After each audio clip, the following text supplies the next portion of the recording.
अस्सलाम वालेकुम नाजरीन, वेलकम टू बदलती राय। मैं हूं मोना आलम। नाजरीन, तमाम देखने वालों को बहुत खुश आमदीद और हम अपने तमाम सवालात मौज़ूआत के साथ आपके सामने हाजिर हैं।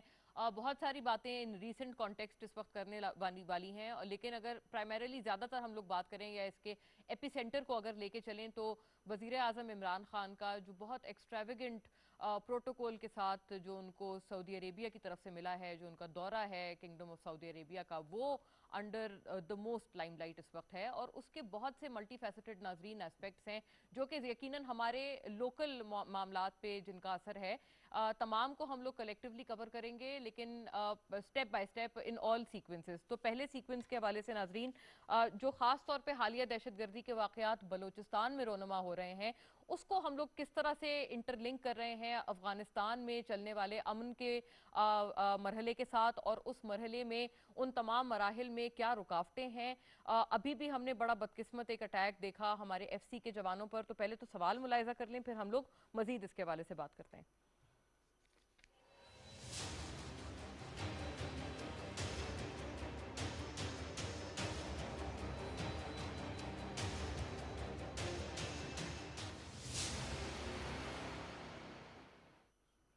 जी नाजरीन, 3 एफसी के एहलकार शहीद हुए। ये जो हालिया जो रीसेंट मोस्ट बहुत बदकिस्मत जो हमला बलूचिस्तान में देखा हमने, पाक ईरान बॉर्डर पर जो इवन जो पेट्रोलिंग करने वाले एहलकार थे उनको भी मुसलसल निशाना बनाया जा रहा है इस किस्म के दहशतगर्द हमलों का। और नाजरीन, हम इसके ऊपर अगर आपको याद हो, आपके साथ मैं पिछले वीक बड़ी एक तफसीली नशिस्त कर चुके हैं हम लोग, खास तौर पर बलूचिस्तान के इन तमाम मामलात पर। क्या वजह है कि इनकी एक रीअकरेंस हम लोग देख रहे हैं जो बलूचिस्तान में दहशतगर्द कार्रवाइयां हैं, और उसको किस तरह से जो अफगानिस्तान में चल रहा एक पीस प्रोसेस है उससे इसके ताने बाने जुड़ते हैं। खैर, उस पीस प्रोसेस के नाजरीन हवाले से भी एज आई अर्लियर मेंशन, जैसे मैंने आपसे पहले गुजारिश की, जो वजीर आजम इमरान खान का इस मरतबा का दौरा है सऊदी अरेबिया का और जो जॉइंट स्टेटमेंट सामने आई है, उसमें भी बहुत सी बातें हैं जो कि डिस्कस हुई हैं। अफगानिस्तान के हवाले से भी उस पूरे पीस प्रोसेस को वेलकम किया गया है और पॉलिटिकल सेटलमेंट की नाजरीन बात की गई है, जो कि दोनों जो ममालिक हैं उन्होंने उसके ऊपर अग्री अपॉन किया है। पाकिस्तान का वैसे नाजरीन हमेशा से ना सिर्फ ये हुकूमत बल्कि इससे पिछली भी जितनी हुकूमतें रही हैं, हमने हमेशा से पीस को या फिर पॉलिटिकल इसके हल को हम लोगों ने दावत दी है और हमेशा से इसी बात को एनकरेज किया है। अब अच्छी बात यह है नाजरीन कि ज्यादा से ज्यादा लोग पाकिस्तान के साथ इस मामले पर हम आवाज होते हुए नजर आते हैं। तो इसको पहले तो टेबल कर लेते हैं और अफगानिस्तान से जो मुंसलिक जो बलूचिस्तान में सिक्योरिटी पैराडाइम है उसके ऊपर बात करेंगे। और बहुत पर्टिनेंट नाजरीन गेस्ट पैनल है मेरे साथ जो आज इस नशिस्त में तशरीफ फरमाए। मैं तारुफ करा दूं पहले, ताहिरा औरंगजेब साहिबा यहाँ हमें इस्लामाबाद स्टूडियोज में ज्वाइन कर रही हैं, मेंबर कौमी असेंबली। आप स्टॉलवर्ट हैं पीएमएलएन की, और आपकी जमात का मौक़िफ़, पीएमएलएन का मौक़िफ़ हम रेलिवेंटली आपसे जानेंगे। बहुत शुक्रिया Tahira Sahiba for gracing our studios as well as the programme. Javeria Zafar Aahir Sahiba नाजरीन हमें ज्वाइन कर रही हैं यहाँ इस्लामाबाद स्टूडियो से, मेंबर कौमी असेंबली हैं आप, पार्लिमानी सेक्रेटरी, पाकिस्तान तहरीक इंसाफ की नुमाइंदगी हमारे साथ कर रही हैं। बहुत शुक्रिया जवेरिया साहिबा आपकी प्रेजेंस के लिए, for your gracious time and presence. Aamir Zia साहब नाजरीन हमें ज्वाइन कर रहे हैं बजरिया Skype, senior journalist, anchor person. आपका तजिया तबसरा इन तमाम उमूर पे हम हासिल करेंगे। Thank you very much Aamir साहब। और नाजरीन, एम्बेसडर शाहिद अमीन साहब हमारे साथ मौजूद हैं, फॉर्मर एम्बेसडर ऑफ पाकिस्तान, और सिफारती उमूर पर हमारी इन तमाम मौजूआत पर रहनुमाई करेंगे, हमारे साथ ऑनलाइन है। वेलकम ऑन बोर्ड शाहिद साहब, thank you very much for your presence. बाकायदा नाजरीन, जवेरिया साहिबा से अगर बात का आगाज़ कर लें, मुल्क में दहशतगर्दी की अब जो हालिया लहर सामने आ रही है, जवेरिया साहिबा बताइएगा, ख़ास तौर पे अफगानिस्तान स्पेसिफिक और ये तमाम मामलात क्योंकि मुंसलिक हैं, और ख़ास तौर पे बलूचिस्तान में हम देख रहे हैं कि वन आफ्टर दी अदर बड़े बदकिस्मत ये टेररिस्ट अटैक्स हैं। वज़ीर आज़म ने पिछले रोज़ कुछ रोज़ कबल हमने देखा कि बड़ा तफसीली बलूचिस्तान का दौरा भी किया। How do you make out of this? अब हम लोगों ने अपनी तरफ से और क्या मजीद करना है कि हम इंश्योर करें कि जो वो पीस आया था उसको हम लोग दोबारा से सस्टेन करें? बिस्मिल्लाहिर्रहमानिर्रहीम, बहुत शुक्रिया आपका। सबसे पहले तो मैं ये कहना चाहूँगी कि बड़ी बदकिस्मती की बात है, बड़ा अफसोसनाक वाक़या है, पहला वाक़या है नहीं। ज़ाहिर है अभी भी हमारे 3 एहलकार एफसी के शहीद हुए हैं और बेपनाह कुर्बानियाँ हैं हमारे एहलकारों की, हमारी अफवाज पाकिस्तान की इस दहशतगर्दी की जंग में, जिसको भुलाया नहीं जा सकता। और ये जो आप पीस की बात कर रही हैं, डेफिनेटली हमारा, मैं इसको डायरेक्टली कह लें या इनडायरेक्टली कह लें, क्योंकि जाहिर है कि मैं एक अब जाहिर है गवर्नमेंट को रिप्रेजेंट भी कर रही हूँ, एक आम पाकिस्तानी की हैसियत से भी। आपने खुद भी अपने इंट्रो में भी कहा कि इसके ताने बाने जाके कहाँ पे मिलते हैं। अब पीस प्रोसेस जो शुरू हुआ है, डेफिनेटली मोदी सरकार तो चाहती ही नहीं कि पीस हो, जैसे कश्मीर के साथ उन्होंने किया है, जैसे बाकी ममालिक के साथ अगर हमारे अच्छे रवाबित हैं और वो नहीं चाहते। पाकिस्तान का आपको भी पता है कि ग्रे लिस्ट में नाम होने पे भी इंडिया का क्या उसमें किरदार रहा है।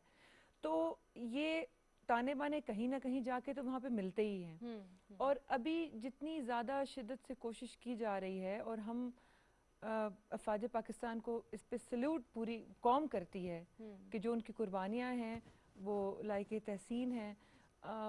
ये बड़ी ही एक मैं कहती हूँ अफसोसनाक बात है कि हम इस पूरे खित्ते में हम जब बात करते हैं तो हम सिर्फ किसी एक मुल्क की या पाकिस्तान की बात, पाकिस्तान तो डेफिनेटली हमने बात करनी है, हम पाकिस्तानी हैं सारे, लेकिन हम ये हमेशा पीस की बात इसलिए करते हैं कि पूरे खित्ते में अमन हो। जिस तरह से पूरी दुनिया में एक पोर्ट्रे किया जाता है इस खित्ते को और इसके सारे जो एडजेसेंट एरियाज हैं उनको पोर्ट्रे किया जाए, वो हम चीज़ ख़त्म करना चाहते हैं। अगर भारतीय हुकूमत नहीं चाहती इस तरह, या अगर उनकी ये इस तरह की, और नीयत तो उनकी साफ वैसे भी जाहिर है, कश्मीर के हवाले से देख लें, बाकी चीज़ों के हवाले से देख लें, तो इसमें तो अब उनको बहुत ज़्यादा यानी अपने जवेरिया होश साहब के आप नाखून लेने आइडेंटिफाई कर चाहिए। पाएंगे कि इसमें भारत की तरफ से जो इंटरफेरेंस है ये इसका एक बहुत अहम फैक्टर है, लेकिन इसके अलावा हमारे एंड पे अगर कोई ऐसे काम है जो करने वाले हैं? देखिए जी, हमारे एंड पे जो काम है वो हम कर रहे हैं। हमारे फॉरेन मिनिस्टर, हमारे प्राइम मिनिस्टर, हम लोग सब जिस दिन से ये गवर्नमेंट बनी है तो हम यही कोशिश कर रहे हैं कि अब अफगानिस्तान को हमेशा, हम इतना लंबा बॉर्डर अफगानिस्तान के साथ हमारा करेक्ट कनेक्टेड है। अब अफगानिस्तान में अगर अमन होता है तो उसका पाकिस्तान को भी फायदा है, पाकिस्तान में भी अमन होगा। अब इतने अरसे की जो दहशत गर्दी है जो खत्म हुई है अब पाकिस्तान में आके, तो अब आप लिंक तो खुद ही देख लेना, मतलब इसमें तो कोई सबूत की भी ठीक है। जरूरत नहीं राइट राइट नाजरीन, इसी बात को लेट्स टेक दिस फॉरवर्ड, और यकीनन इनिशियल रिमार्क्स हमारे पास हैं लेकिन इस पे मजीद हम लोग बात करते हैं। Ambassador Shahid Amin, to you sir, पहले आप इसका जवाब फरमा दें ताकि हम लोग फिर मजीद इसके ऊपर हमारे पास मजीद टॉकिंग पॉइंट्स भी इकट्ठे हों। क्या वजह आइडेंटिफाई हम कर पाए सर कि जो हमने पीस वहां पर एस्टेब्लिश किया था, फिर अब उसके ऊपर बार बार जो दुश्मनान हैं वो हम देख रहे हैं कि ज़र्ब डालने की कोशिश कर रहे हैं। What needs to be done sir? इसमें कितने इसके बैरूनी पहलू हैं और कितने अंदरूनी पहलू हैं? मेरे ख्याल में जो हम फ्रेंड्स बना रहे हैं अफगानिस्तान के साथ, वो जितनी मुकम्मल होती जाएगी उतना ही मैं समझता हूँ कि सलामती की हालत बेहतर होगी। क्योंकि मेरा अंदाज़ा यही है कि ये जो दहशत गर्दी है इसमें अक्रॉस द बॉर्डर आते हैं, अफगानिस्तान से ही आते हैं। और वो वहाँ से कौन एलिमेंट्स हैं उसमें यकीनन इंडिया का हाथ नज़र आता है। लेकिन आपको याद रखना चाहिए कि अफगानिस्तान की गवर्नमेंट में ख़ास तौर पे उनके जो सिक्योरिटी इदारे हैं उनका बड़ा इंडिया के साथ एक क्लोज लिंक रहा है। और ये तो मैं नहीं कहूँगा कि इंडिया के इशारे पे वो हर काम करते हैं, लेकिन कम से कम उनकी कोई ना कोई उनके साथ एक किस्म की हम आहंगी है। और ये जो अफगानिस्तान में हो रहा है, अब तालिबान का जाहिर है कि वक्त के साथ गलबा बढ़ता जा रहा है, अमेरिकन फौजें भी निकल रही हैं, तो ये कार्रवाइयाँ करके एक लिहाज से पाकिस्तान को डिस्टेबलाइज करने की या कमज़ोर करने की कोशिश की जा रही है। और दूसरे ये कि वो समझते हैं कि हम तालिबान के हामी हैं इसलिए हमें ज़र पहुंचाई जाए, तो ये दूसरा पहलू है। तीसरी चीज़ जो है, एक जो फैक्टर हमें आता है बीच बीच में कि ये जो इस्लामिक इंतहा पसंद स्टेट, इस्लामिक स्टेट कहलाती है, जिन्होंने बगैर कल जो काबुल में खौफनाक वाक़या हुआ है, 50 स्कूल की बच्चियां मारी गई हैं, जिसकी गालबन उनकी कार्रवाई की है, तो वो भी एक डिसरप्टिव एलिमेंट हैं जो अफगानिस्तान में भी दहशत गर्दी कर रहे हैं और पाकिस्तान में भी कर रहे हैं। खुद हमारी टीटीपी जो है पहले के मुकाबले में ज़्यादा फाल नज़र आती है। एक ज़माने में जो ख्याल था वो ख़त्म हो गई है, लेकिन ये कि पिछले दिनों कई चीज़ों में वो मुलव्वस नज़र आए हैं, तो वो हमारा अंदरूनी फैक्टर है।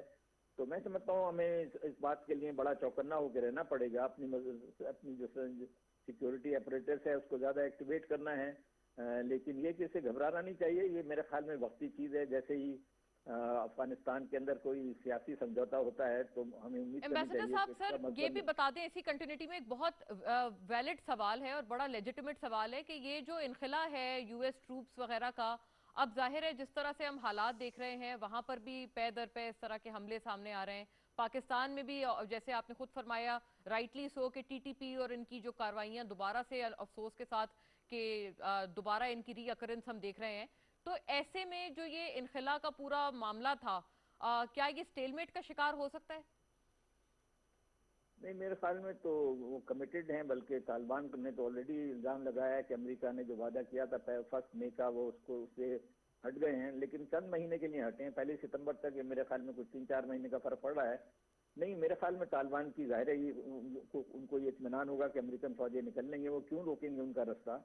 और अमेरिका जो है वो खुद 18-20 साल की नाकाम जंग के बाद इस नतीजे पहुंचा है कि अफगानिस्तान में मुलवस रहने से कोई फायदा नहीं। आपने शायद बाइडन की तकरीर सुनी होगी कि अगर हम 2-3 साल और भी रहते हैं तो भी हालात में कोई बेहतरी नहीं आने वाली। तो क्या ये पॉलिसी है कि बेमानी हम अपना स्टे प्रोलॉन्ग करते चले जाएं? अमेरिका बिल्कुल डिटर्मिन्ड है वहां से निकलने को।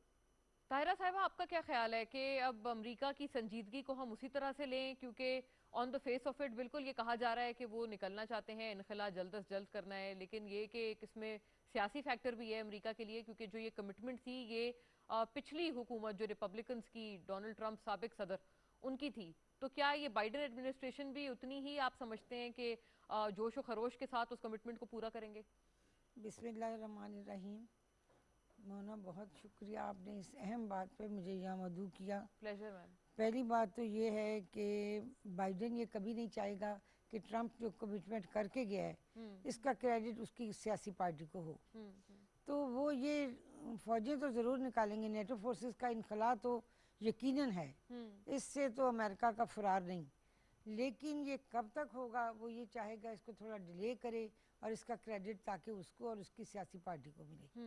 और पिछली गवर्नमेंट जो चली गई है वो जो क्रेडिट उसके खाते में जाना था वो सारा उन्हीं के खाते में नहीं जाए, बल्कि बाइडेन और उसकी सियासी जमात को भी इसका फ़ायदा पहुँचे, ताकि आइंदा इलेक्शन में उनके लिए ये एक बड़ी मुस्बत बात होगी कि हमने इतने सालों से जो नेटो फोर्सेस वहाँ बैठी थी उनको हम लेके आए। लाएंगे तो वो जाहिर है अमलन ज़रूर, लेकिन कब तक लाएंगे इसके बारे में मैं थोड़ा शकूक का इजहार करूँगी। इतनी जल्दी वो नेटो फोर्सेस को वहाँ से नहीं इनखला करेंगे उनका, और जब तक उनका मुकम्मल इनखला नहीं होगा अफ़गानिस्तान में अमन कभी कायम नहीं हो सकता, क्योंकि अफ़गानिस्तान में जब मुकम्मल अमन नहीं होगा तो पाकिस्तान में अमन कायम नहीं हो सकता।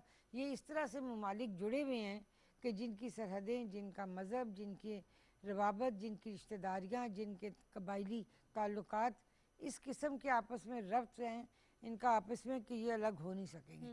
और सबसे बड़ी बात है कि हम हमसाए बदल नहीं सकते, हमसाए हम यही रहेंगे, चाहे इंडिया है, चाहे ईरान है, चाहे पाकिस्तान है, चाहे अफ़गानिस्तान है। तो उसके लिए बेहतर ये होगा कि अफ़गानिस्तान अपनी सिक्योरिटी को टाइट करे। मैं एक दफ़ा अफ़गानिस्तान गई, मैंने बड़ी हैरत से देखा वहाँ 18-20 छोटे छोटे टेबल ऐसे रखे हुए थे बॉर्डर पे, और मैंने पूछा ये क्या है यहाँ, इन पे क्या काम करते हैं ये इतने लोग। तो उन्होंने कहा जी ये जो पाकिस्तान जाना चाहिए यहीं पे वीज़ा लगता है और वो बॉर्डर पार करके जा सकते हैं, इतनी सहूलत है वहाँ, किसी एम्बेसी जाने की ज़रूरत नहीं। उन्होंने वहीं पे अपना सफारत खाना खोला हुआ है और वहीं पे वो काम कर रहे हैं। तो ये है कि जब तक ये अफ़गानिस्तान अपनी तरफ से, अब हम तो बाढ़ लगाने लग गए हैं, जैसा मेरी बहन ने कहा कि बड़ा लंबा बॉर्डर है, ये 22,000 किलोमीटर से ज़्यादा लंबा बॉर्डर है जो पाकिस्तान और अफ़गानिस्तान के दरमियान है। और जब इस पर बाढ़ लगाने की बात शुरू की गई थी तो उस वक्त भी जहन में ये ख्याल आया था कि जब ये बाढ़ लगाई जाएगी तो क्या ये पुरअमन तरीके से बाढ़ लगाने वाले नौजवान अपना मकसद हासिल कर सकेंगे। क्योंकि देखिए ये जो नौजवान शहीद हुए हैं आर्मी के, ये उसी दौरान शहीद हुए हैं जबकि वो बाढ़ लगा रहे थे और अपना फ़र्ज़ अदा कर रहे थे। और ये बहुत बड़ी बदकिस्मती है जब हम कहते हैं कि एक सिपाही या एक कैप्टन या एक अफसर शहीद हुआ तो वो एक नहीं होता, उसके पीछे एक पूरा कुनबा होता है, एक पूरा ख़ानदान होता है और जो मुतासिर होते हैं उससे। तो ये उन लोगों को कोई हमदर्दी नहीं जो ये काम कर रहे हैं, क्योंकि वो दोनों मुल्कों में कर रहे हैं और उनका मकसद ही यही है कि पाकिस्तान और अफगानिस्तान के दरमियान अमन ना कायम हो सके। और वो उधर भी अटैक्स करते हैं और पाकिस्तान पर भी करते हैं और ईरान की तरफ से भी करते हैं। तो ये उन कुव्वतों को पकड़ने का सिर्फ एक ही तरीका है, उनको बाज रखने का कि हम अपनी अपनी सिक्योरिटी इतनी टाइट करें कि उधर से ये हमले ना हो। यानी ताहिरा साहिबा, आप भी यही आइडेंटिफाई कर पाए हैं कि ये जो क्रॉस बॉर्डर इन्फिल्ट्रेशंस जो हम देखते हैं, यही एक वजह है जो हम लोग पै दर पै खासतौर पर बलूचिस्तान में वाकयात देख रहे हैं रोनुमा होते हुए। Aamir Sahab, what needs to be done? एक तो बहुत सारी बातें हम लोगों ने आइडेंटिफाई की हैं कि हम लोगों ने अपनी सिक्योरिटी के ऊपर काम करना है।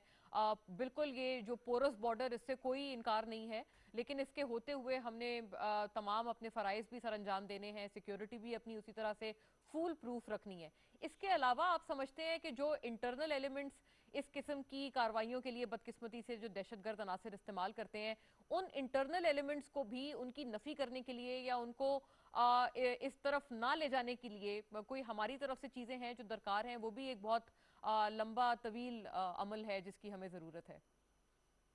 ज़ाहिर है कि दाखिली जो तजादात होते हैं उसको दुश्मन ममालिक हमारे खिलाफ इस्तेमाल करते हैं, लेकिन अगर आप बलूचिस्तान की तारीख उठा के देखें तो आपको हमेशा से इसमें मुना नजर आएगा, चाहे 70 की दिहाई की इंसर्जेंसी हो, कि इसमें बैरूनी हाथ बहुत ही आपको वाज़ेह नजर जी आता है। जी। और उस तरह की एक इंडिजिनस मूवमेंट नहीं है कि आप कहें कि जी उस वजह से निकल रही है। हाँ। यकीनन एक तो ये इसमें कोई बहस की बात नहीं कि जी बलूचिस्तान के मसाइल हल होने चाहिए, लेकिन हमें ये समझना चाहिए कि जब हम बलूचिस्तान की बात करते हैं और उसके तनाजुर में अफगानिस्तान का जिक्र करते हैं, तो अफगानिस्तान की हुकूमत सिर्फ काबुल हुकूमत नहीं है।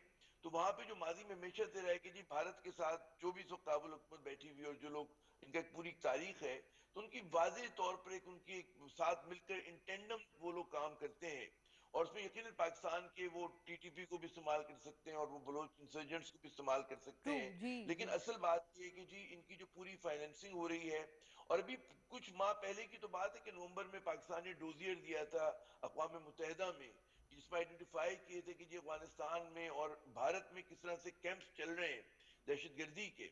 तो ये चीज जो है बिल्कुल वाजे है। अब हमारे यहाँ एक, लेकिन जो मेरे ख्याल में हमारे लिए बड़ी चैलेंजिंग सिचुएशन है, और वो हमारा अपना एक जो बयानिया है वो मेरे ख्याल में उस चीज को कमजोर करता है। जब हम ये कहते हैं कि जी भारत कर रहा है, तो उसके साथ साथ हम उसी सांस में हम ये कहते हैं कि जी भारत से हम मुज़ाकरात की भी तवक्को करते हैं, और हम समझते हैं कि भारत जो है वो अपना हरकतों से बाज आ जाएगा। अगर हम अमन की ख्वाहिश करेंगे तो उस तरफ से भी अमन की ख्वाहिश होगी, तो ऐसा नहीं हो रहा। बात ये कि मुझे ये लग रहा है कि पाकिस्तान की रियासत, पाकिस्तान की हुकूमत की तरफ से ज्यादा बेताबी है गुफ्तगू करने के लिए और ये बात करने के लिए कि जी हम अमन चाहते हैं तो भारत भी अमन चाहेगा। बात हमें वाज़ेह होना चाहिए कि भारत अमन नहीं चाहता। वो इसलिए नहीं चाहता कि कश्मीर में भारत जो है अपनी जो भी उसके फैसले उसको उसने मुसल्लत कर दिया, और वो अपना यूनिलैटरल जो सोल्यूशन करना था वो कर लिया है, और वो मुसल्लत कश्मीरियों पे भी कर दिया और पाकिस्तान पे भी कर दिया। अच्छा अब आमिर बात जिया ये साहब, कि अभी हम आप जैसे कह रहे थे, आपने कहा कि हम लोगों ने डोजियर भी दिए हैं। बिल्कुल, ये कोई पुरानी बातें नहीं, हम ये चीजें बावर कराते रहते हैं बैनुल अक़वामी सतह पर जितना मुमकिन हो। लेकिन इसके ऊपर अगर इसके बावजूद इन एक्शन है और हमारी तरफ पै दर पै बदकिस्मती से हम हमले देख रहे हैं, बिलखुसूस बलोचिस्तान में, then what to do sir? फिर क्या किया जाए? देखिए बड़ी बात ये मेरे ख्याल में जो बहुत बड़ा मसला आ गया है हमारी मौजूदा क़यादत के साथ, कि वो भारत की इंटेंशन को हम लोग गलत रीड कर रहे हैं। हम जितनी ज्यादा मुज़ाकरात की बात करते हैं और अमन की बात करते हैं, वो उसको हमारी कमजोरी समझते हैं। तो उनकी तरफ से तो एक जुमला नहीं आया, बिल्कुल एक जुमला नहीं बिल्कुल। आया। हमारी तरफ से जी ब्रीफिंग भी हो रही है, उसके अंदर कहते हैं ना कि सिक्योरिटी ऑफिशियल्स ब्रीफिंग भी कर रहे हैं, इमरान खान साहब भी ये सब बातें कर रहे हैं, भारत की तरफ से नहीं हो रहा। तो हम जब मुसलसल ये तकरार कर रहे हैं, दुश्मन जो है उसको वाज़ेह तौर पर हमारी कमजोरी समझ रहे हैं। दूसरी बात ये हो रही है कि हमारी अपनी सफों में कंफ्यूजन आ रहा है, कि जब हम कहते हैं करेक्ट, जी हमें राइट। भारत से बात करनी है, तो कश्मीर की जद्दोजहद पर असर पड़ता है, उसका उसका असर जो है मौजूदा हालात में, मौजूदा तनाजुर में अगर मैं बात करूं, तो उसके अंदर जनाब जो हमारे क्रिटिसिज्म भारत पर होना चाहिए बढ़कर, वो नहीं हो रहा होता। हमारी, आप देखिए इमरान खान ने कितने अरसे से मोदी को जो है हिटलर नहीं कह रहे, आरएसएस को वो फैशिस्ट और नेटजी नहीं कह रहे। ये सारे चेंज हुआ है ना, कि हमारी तरफ से नरमी आई है लहजे में, भारत की तरफ से ना कोई नरमी आई है, ना भारत की तरफ से कश्मीरी मसाले ठीक है, खत्म हुए ठीक और है। ना उस तरफ से दहशतगर्दी पे आमिर साहब, अलाउ मी, बात मैं नहीं है। ताकि मौजू बदलूं और इसके ऊपर आप जो बात कर रहे हैं ना, हम उसको एट लेंथ कवर करना चाहते हैं अपने अगले सवाल के तहत। नाजरीन, सऊदी अरेबिया का दौरा, वजीर आजम इमरान खान और उनके तमाम डेलीगेशन की तरफ से बहुत और कामयाब दौरा, जिसके अंदर काफ़ी सारी चीज़ें हैं जो कि गालिबन अंडर डिस्कशन हैं, और हम लोगों ने बतौर फॉर अ डिबेट सेंस हम लोगों ने उन तमाम बातों को टेबल करना है। जॉइंट स्टेटमेंट नाजरीन इस वक्त तमाम अहमियत का हामिल है, जिसके अंदर बाकायदा तौर पर, अभी जैसे हम लोग बात कर रहे थे और आमिर साहब भी अभी बात यही इत्तेफाकन कर रहे थे कि कश्मीर के ऊपर, मसला कश्मीर पर जो मीडिएशन का किरदार है वो कराया जाए और इसका कोई पॉलिटिकल हल निकाला जाए, इस रेजोल्यूशन की तरफ जाया जाए, और सऊदी अरेबिया ये जो मीडिएशन का किरदार है, जिसके ऊपर हम लोग बहुत अरसे से या पिछले कुछ रोज से हम मुसलसल चहमगोइयां सुन रहे हैं कि इस हवाले से बीच में मीडिएशन भी है, मीडिएटर्स भी मौजूद हैं, कुछ लोग विलिंग भी हैं जो आपस में इस हवाले से सुलह सफाई कराना चाहते हैं भारत और पाकिस्तान के दरमियान। लेकिन अब आमिर साहब ने जो एस्पेक्ट उठाया है वो बड़ा वैलिड है कि अगर हमारी तरफ से हमारे लहजे में नरमी है, हमारी तरफ से अगर एक सॉफ्टनिंग का या बातचीत को वेलकम करने का एक अंदिया दिया जा रहा है, तो क्या भारत भी नाजरीन उस जेस्चर को रेसिप्रोकेट कर रहा है या नहीं कर रहा मीडिएशन होने के बावजूद? एक तो इसके ऊपर बात करेंगे। दूसरा नाजरीन, अफगान कॉन्फ्लिक्ट के ऊपर भी पॉलिटिकल सेटलमेंट को एंडोर्स किया है, इसके ऊपर तो हम खैर पहले अपने सवाल में मजीद इस पर तफसीलन बात कर चुके हैं। लेकिन लिबिया हो, सीरिया हो, यमन हो, ये तमाम जो कॉन्फ्लिक्ट्स हैं जहां पर हम अमूमन सऊदी अरेबिया के हवाले से बात करते हैं कि जी even they need to do certain things जो कि उनके एंड पे करने वाली हैं और उनकी तरफ भी सेंस प्रिवेल होने की जरूरत है। तो इन तमाम अमूर के ऊपर नाजरीन ये जो कॉन्फ्लिक्ट्स हैं, जॉइंट स्टेटमेंट में खुशआइन तौर पर ये बात सामने आई है कि इनके भी पॉलिटिकल हल की तरफ जाया जाए और सिर्फ बातचीत से इन तमाम तनाज़ात को हल किया जाए। अब ये कितना मुमकिन हो पाएगा, पहले तो सवाल इस पर मुलाहिजा कर लें, फिर हम लोग राइट अवे अपने गेस्ट का रुख करेंगे इसके ऊपर।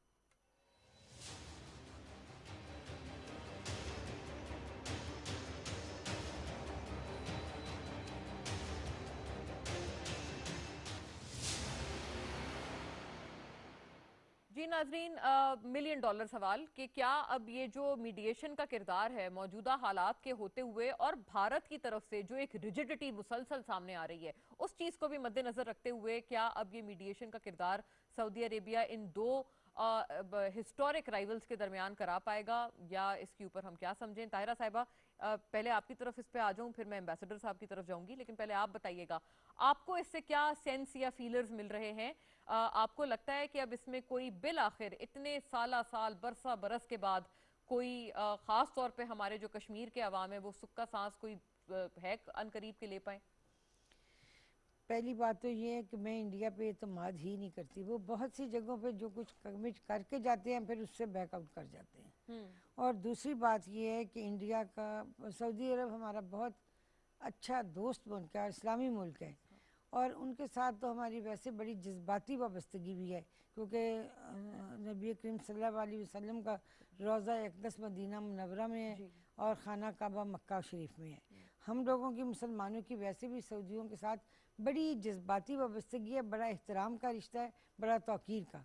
लेकिन सबसे बड़ी सोचने की बात यह है कि इंडिया जो आज दिन तक पाकिस्तान को किसी हालत में भी स्टेबल भी नहीं देखना चाहता, पुरअमन भी नहीं देखना चाहता, इसकी तरक्की भी नहीं देखना चाहता और पाकिस्तान के अंदर माशियत की बहाली अच्छी हो वो भी नहीं देखना चाहता, पाकिस्तान के ट्रेड को भी फलता फूलता नहीं देखना चाहता। पाकिस्तान की किसी अच्छाई में मुझे आज तक जितनी मेरी सियासी ज़िंदगी का सफ़र है मैंने किसी एक मौके पे भी नहीं देखा कि इंडिया ने कोई अच्छी मुस्बत पेशरफ्त की हो। आप शिमला मुआहदा से लेके आज तक देखें क्या हुआ।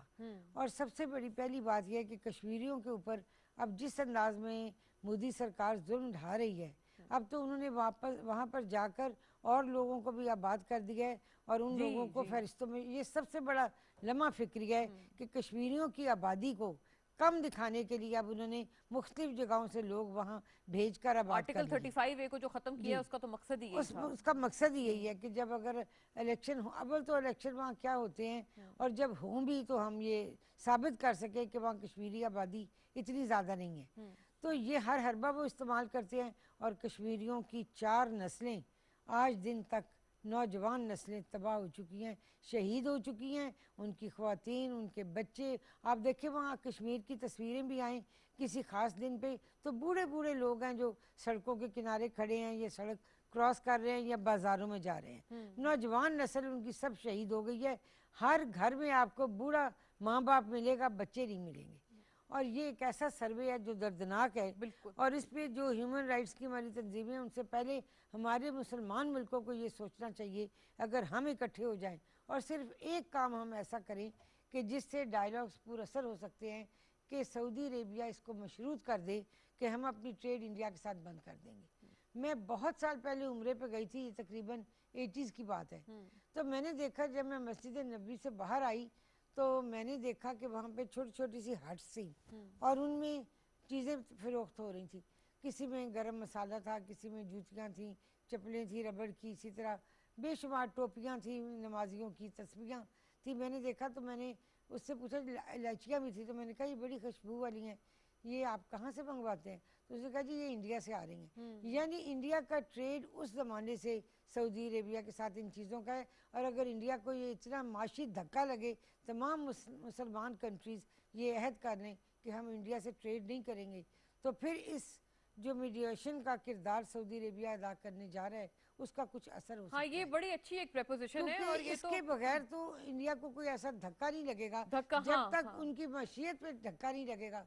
और ये हम दूसरे लोगों से क्यों एक्सपेक्ट करें जो यूरोपियन कंट्रीज हैं। हम बिल्कुल, मुसलमान हम मुल्क क्यों ना मुसलमान एक ममालिक ब्लॉक सबसे बनाएं, पहले, यस, जितने भी यस। हैं, चाहे ये कतर है, सऊदी अरेबिया है, दुबई ठीक है, है, हाँ। अबू धाबी है, जितने एमिरेट्स के मुल्क हैं जितने हैं, और हम उनकी तरफ ये अपना एक मैसेज दें कि ट्रेड जो है वो इंडिया के साथ खत्म किया जाए। फिर कश्मीरियों का कोई मसला हल हो सकता है, वरना इसका एक ही हल है कि हमें इस्तिस्वाब राय के जरिए जो कौंसिल ने ये कहा था कि कश्मीरियों को उनको हक इरादियत, खुद इरादियत दिया जाएगा और उनकी राय के मुताबिक कश्मीर का फैसला होगा। इसका एक ही हल है कि वह राय शुमारी करवाई जाए। वही ना, असल में तो यही है कि असल हल यही है, असल हल यही है। और राय शुमारी को भी इनिशिएट करने के लिए आपको पता है तायरा साहिबा, ये जो इंडिया ने इसके ऊपर ब्लॉकेड्स और कदमें लगाई हैं, तो ये इंडिया को काबू करने का मैं समझती हूँ इससे, हाँ, ये बहुत अच्छी है, उनका ट्रेड खत्म किया जाए हर मुसलमान कंट्री के साथ। ये बहुत साजगार, एक बहुत और उसके बाद कोई भी मायने खेज नाज़रीन ये एक तजवीज़ है करेगा, जैसे सऊदी अरेबिया ने कहा है,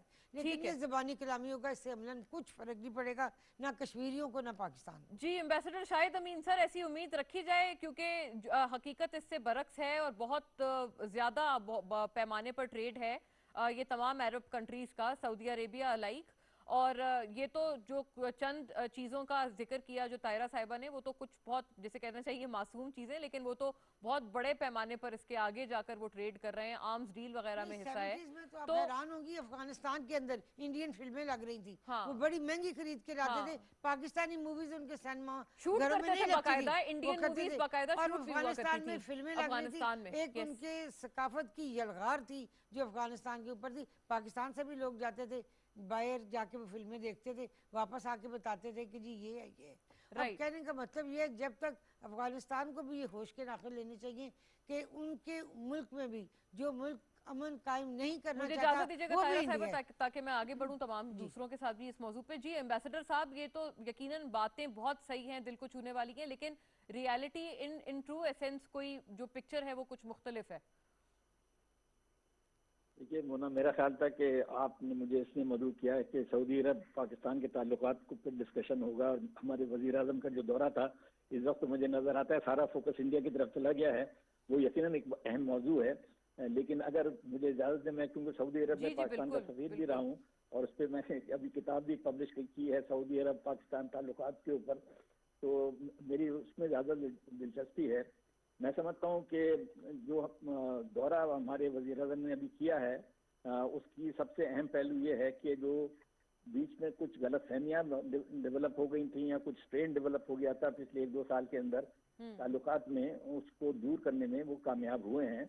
आपने देखा कि बहुत उनका पुरजोश इस्तकबाल किया गया है, और जो कुछ भी हमने देखा बॉडी लैंग्वेज के हिसाब से, जॉइंट कम्युनिटी के हिसाब से, उसमें सारी मस्बत बातें हैं।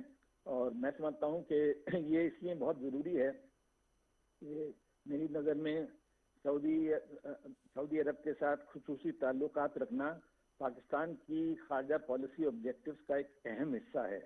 हम दोनों मुल्क जो हैं साल हर साल से एक दूसरे के साथी रहे हैं, एक स्पेशल रिलेशनशिप रही है। मैं जब सफ़ीर था वहाँ पे, count Prince Abdullah basically rule कर रहे थे क्योंकि इनफात की तबीयत ठीक नहीं थी, और मुझे खुद अंदाज़ा है कि शाही ख़ानदान किस कदर प्रो पाकिस्तान है, और उन्होंने हर स्टेज पे हमारी मदद की। आपको याद है जब न्यूक्लियर एक्सप्लोजन हुआ, हमारी हेड रुक गई थी, सऊदी अरब ने 3 साल तक हमें तेल विदाउट एनी कीमत के हमें दिया था। इसके अलावा जितनी भी इकोनॉमिक एड सऊदी अरब ने हमें दी है ओवर द ईयर्स, किसी और इस्लामी मुल्क ने ऐसी नहीं दी है। 25 लाख पाकिस्तानी वहाँ पे मुकीम है, वो बरसरे रोजगार हैं, उनकी रेमिटेंसेज की कितनी अहमियत है। तो गोया कि इन दोनों मुल्कों के जो ताल्लुकात हैं, फौजी ताल्लुकात, इकनॉमिक ताल्लुकात, डिप्लोमेटिक ताल्लुकात, हर लिहाज से उनकी बड़ी अहमियत थी। लेकिन पिछले 1 आध साल में कुछ ऐसे वाकयात हुए कि कुछ इनमें कमी आई थी, लेकिन ये शुक्र है कि इस दौरे के बाद वो चीज़ दूर हो गई है। जो इंडिया वाला पहलू है उसमें मेरे ख्याल में सऊदी अरब और यूएई ने पिछले दिनों कोशिश की थी कि इंडिया पाकिस्तान ताल्लुकात में कुछ बेहतरी आए। मेरे ख्याल में इनिशिएटिव जो था ये इन मुल्कों का था, पाकिस्तान की तरफ से इनिशिएटिव नहीं था, ये इन मुल्कों की तरफ से इनिशिएटिव था और उसमें यकीनन कुछ कामयाबी तो हुई है। आपने देखा कि जो LOC पे बॉर्डर जो है बाय एंड लार्ज उसमें गोली नहीं चल रही है, वरना आमतौर पे वहाँ पे हर रोज कुछ वाकया होता था। तो अल्लाह का शुक्र है वहाँ पे कुछ अमन है। अगर इंडिया पाकिस्तान में कुछ बातचीत होती है ये यकीनन एक बेहतरी है। मैं हमेशा इस बात का कायल हूँ कि असल बातचीत तो दुश्मन के साथ होती है, दोस्तों के साथ तो अपना अलग रिलेशनशिप होती है। मैं रूस में पाकिस्तान का सफीर था, उनके साथ बड़े गंभीर मसाइल थे, उनका हल जो था थ्रू डिप्लोमेटिक चैनल, थ्रू बातचीत होता है। बाज लोग बातचीत से मालूम नहीं क्यों खाइफ हैं कि जी वो उन्होंने ये कर दिया, उन्होंने वो कर दिया। भाई अगर जो कुछ भी उन्होंने किया था, दुश्मन ने जो किया था, उसको दूर करने का बेहतरीन तरीका यह है कि उनके साथ बातचीत का कोई अमल शुरू किया जाए। तो मैं इसका बिल्कुल खैर मकदम करता हूँ। यकीनन इसका ये मतलब नहीं कि हम अपने मौके से हट जाएं, हमें पूरा मौका मिलेगा कि अपने मौके पे कायम रहें, लेकिन बातचीत के जरिए से कुछ हालात में बेहतरी आ सकती है। अच्छा एम्बेसडर साहब, इसका भी मुख्तसर अगर आपसे मैं जवाब चालूं, फिर उसके बाद हम जवेरिया और आमिर साहब से भी पूछते हैं, लेकिन ये बता दें कि ये जो एक प्रेपोजिशन है, ये आपको पता है ये एक बड़ा इसके ऊपर पॉपुलर भी ओपिनियन है, बहुत पॉपुलर ये प्रेपोजिशन है कि अगर मुआशी तौर पर भारत को जर पहुंचाई जाए और अगर वो एक उनके सामने एक बतौर ट्रेड ऑफ उनको प्रेजेंट किया जाए कि जब तक आप ये बिलखुसूस कश्मीर में ये सिलसिला जो बर्बरियत का है इसको नहीं रोकते हैं, तब तक हम ट्रेड के हवाले से आपके साथ मजीद ताल्लुकात आगे नहीं बढ़ाएंगे। तो how do you see this sir, ये कोई इन रियलिटी पॉसिबल है भी या नहीं? बिल्कुल इसका कोई असर नहीं होने वाला है। ये बिल्कुल एक खाम ख्याली है कि हम ट्रेड रोक देंगे तो ये हमारे जो बातचीत पे हमारी ट्रेड विद इंडिया बहुत मिनिमल है। अगर आप इंडिया के ओवर इम्पोर्ट्स और एक्सपोर्ट्स देखें, उसमें पाकिस्तान का मेरे ख्याल में 1% भी नहीं आता हिस्सा। तो इसलिए आप ट्रेड को रोके रहे हैं, उससे कुछ नहीं, मसला कश्मीर हल नहीं होने वाला। सऊदी अरेबिया और इंडिया, सऊदी अरेबिया और इंडिया जो ये आपको पता है सऊदी अरेबिया के तो इंडिया के साथ बड़े इकोनॉमिक इंटरेस्ट हैं, बल्कि सारा मसला यही डेवलप हो गया अंडर मोहम्मद बिन सलमान कि वो इकोनॉमिक इंटरेस्ट को देखते हुए इंडिया के बारे में उन्होंने नरम एक रवैया अख्तियार कर लिया है, जो कि ट्रेडिशनल सऊदी पॉलिसी जो कश्मीर पे थी बड़ी वाज़ेह थी। मोहम्मद बिन सलमान ने आके इसको डायल्यूट किया है और उसकी वजह यही नजर आती है कि सऊदी अरब के इंडिया में बड़े इकोनॉमिक इंटरेस्ट है। वो समझते हैं कि in the future India will remain the major buyer of their oil और उनके साथ जो ट्रेड वगैरह वगैरह और इन्वेस्टमेंट भी बहुत जोर शोर से वो समझते हैं इंडिया में हो रहे हैं। तो सऊदी अरब की बिल्कुल इंडिया में दिलचस्पी है इकोनॉमिक, लेकिन उसकी वजह से एक हम कैजुअलिटी ये है कि कश्मीर के बारे में उन्होंने रवैया अपना जो है पहले के मुकाबले में सॉफन कर दिया है। उतनी हिमायत पाकिस्तान की नहीं कर रहे जैसी माजी में करते थे। यही बात है असल में। जी जवेरिया साहिबा, आपका अब क्या ख्याल है इसके ऊपर, क्योंकि अगर ये चीज हम कहते हैं कि रियलिटी से दूर है, तो दूसरी ऐसी क्या चीज इस्तेमाल हो सकती है जो कि वाकई इस मीडिएशन के होते हुए हम समझें कि मसला कश्मीर पे कुछ बेहतरी आएगी? देखिए मोना, सबसे पहले तो मैं जैसे गुफ्तगू फरमाई है अभी दोनों साहिबान ने कि हमारा रवैया और इंडिया के रवैये के बारे में बात की है, तो वो कहते हैं ना अदब की बात है वरना मुनीर सोचो, तो जो शख्स सुनता है वो बोल भी तो सकता है। अगर हम एक मस्बत इक़दामात की तरफ जा रहे हैं और जो कि पाकिस्तान का हमेशा से एक मस्बत पहलू रहा है इस सिलसिले में, पूरी दुनिया को अंदाज़ा है उस चीज़ का, आया है ये सब पे बात बिल्कुल रोज़े मैशर की तरह कि अगर हम एक सॉफ्ट पहलू अपना दिखा रहे हैं अपने में, हमने तो उनके अभिनंदन को चाय पिला के भी वापस कर दिया। मेरा ख्याल है इस जैसी मिसाल तारीख में कहीं नहीं मिलेगी उनको। तो और वो वहां जाके गायब भी हो गया, जिसका पता ही नहीं है कि वहां जाके किधर गया। और इस पे आपको पता है कुछ क्रिटिकल व्यूज भी आए कि इतनी जल्दी क्यों एग्जैक्टली लेकिन हमने एक अच्छा गेस्चर दिया और हमने हमेशा खुले दिल का मुजाहरा किया। हम चाहते हैं कि मामलात मुज़ाकरात के जरिए हल हों, इनका कोई पॉलिटिकल सोल्यूशन निकले।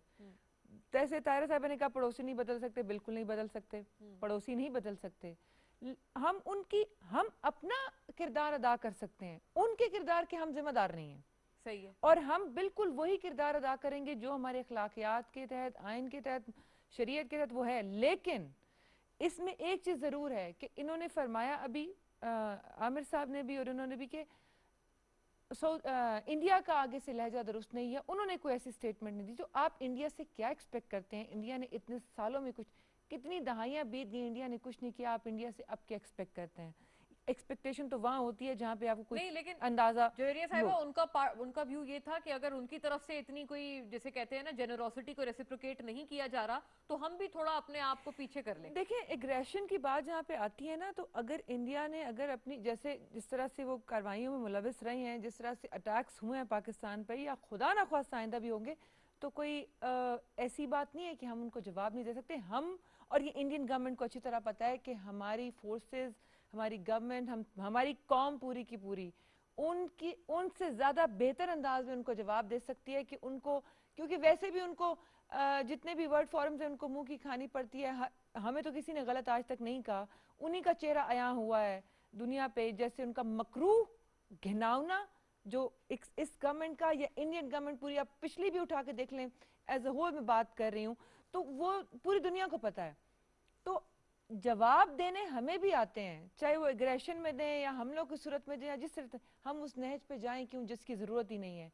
जो वो कर रहे हैं, वो हमारे पाकिस्तान में दहशत गर्दी होती है तो वो डेफिनेटली मुलविस होते हैं, इसमें कोई दो राय ही नहीं है। ठीक है, लेकिन ये बात के, अच्छा आपने फिर बात की India, Saudi Arabia, Pakistan, Saudi Arabia ने मेडिएशन का काम, और अच्छी अभी बात जैसे है, एम्बेसडर मतलब साहब ने एक मायने खेज बात की है, उन्होंने ये भी कहा है कि कुछ आइस मेल्टिंग भी, यकीनन हमने जो पिछले पहले हमने टाइम्स में देखी है कि एक बर्फ सी थी, तो वो पिघलना बहुत जरूरी था, जो इस दौरे में वो एम्बेसडर साहब का ख्याल है कि हो गया है। बर्फ तो मैं उसको बिल्कुल नहीं कहूँगी, कुछ थोड़ी सी गलतफहमियां लोगों को थी जो दूर हुई हैं, और मेरा ख्याल है कि बड़े अच्छे तरीके से वाजे होगी हकीकत। हमारे सऊदी अरेबिया से जज्बाती वाबस्तगी तो है ही है, वो तो तमाम दुनिया के मुसलमानों की है, सिर्फ पाकिस्तान की नहीं है। लेकिन हमारे as a country Saudi Arabia से बड़े अच्छे हमेशा ताल्लुकात रहे हैं, और जो कि अब मज़ीद और भी बेहतरी की तरफ जा रहे हैं। मीडिएशन का अगर रोल सऊदी अरेबिया ने कहा है, उनके मतलब अगर वो चाहते हैं, जाहिर है कि जब अगर दो लोगों में लड़ाई हो या कुछ ऐसी गलतफहमियां चीज़ें हों, तो कोई तीसरा बंदा आके हल करे तो बहुत अच्छी बात है। हम तो चाहते हैं, हम तो अमन चाहते हैं, हमारा एक ही एजेंडा है, अमन।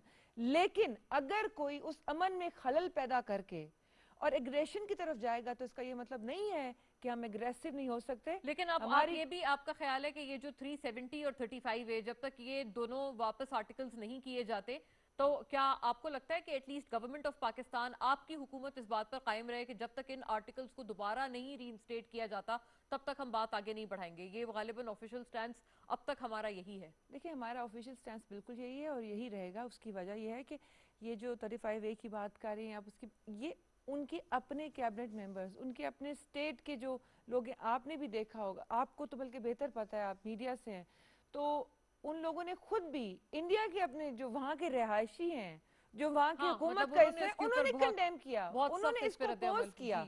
और हमारा यही स्टांस, हम इस पे नहीं हटेंगे बिल्कुल भी। हमने अगर कश्मीर की बात पहले दिन से की है, तो हम कश्मीर के साथ हैं और मरते दम तक कश्मीर के साथ रहेंगे। ठीक है जी। आमिर ज़िया साहब, ये इसको बर्फ कह लें या गलत फहमियां कह लें, जैसे जवेरिया ने उसको दोबारा से रीफ्रेज किया है सऊदी अरेबिया के साथ, आपको लगता है इस सिलसिले में कुछ बेहतरी आई है ये मौजूदा दौरे की लाइट में, ये जो अब इस वक्त हुआ है, और जो ये जॉइंट स्टेटमेंट है, बहुत सारी बातों का तस्करा, लिबिया, सीरिया, यमन, तमाम के लिए पॉलिटिकल डायलॉग को एंडोर्स किया है दोनों ने, इसका कोई रियल सेंस में भी हम कोई इम्प्लीमेंटेशन देखेंगे, एक्सपेक्ट करें? एक तो अच्छी बात है कि पाकिस्तान और सऊदी अरब के जो तारीखी ताल्लुकात रहे हैं, उसका अगर एहा होता है और उसके जो गलत फहमियां थी वो दूर होती हैं, तो बड़ी मस्बत बात है ये।